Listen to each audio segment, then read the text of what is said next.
Hello po. Good day everyone, YouTube and my viewers and the viewers out there. So if you can see, I am now preparing the buko pandan for my birthday. It's my birthday today.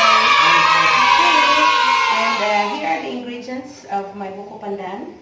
So I have this cheese, Eden cheese, and my Magnolia GC. This is not sponsored. So I have remaining cheese, so I combine them all together, and there you have it with my gelatin, buko pandan flavor, and I have my Doran condensed milk, and of course we have Nestle cream and buko. So this is young buko which I grated, and today we're going to mix this one. The ratio is 2 Nestle cream and 2 cans of condensed milk.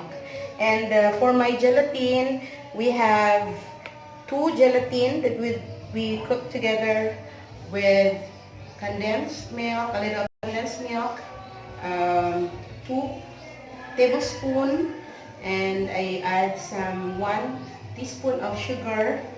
And of course, the ratio of my water with my gelatin is 1 sachet of gelatin with 6 cups of water. So this is 2 sachet, so 12 cups of water. Okay, let's mix it.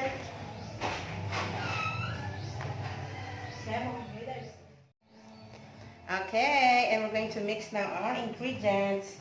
So we have this buko. This is very nice, fresh, and very young. We call this butong in Ilonggo. So very nice. This is approximately 12 buko, and we're going to add now our cheese and our gelatin mixture.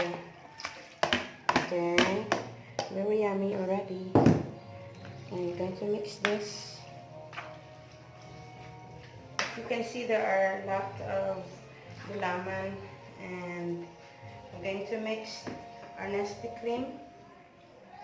Just mix everything. The ratio is 2 is to 2. So the Doran is actually 3 tin cans.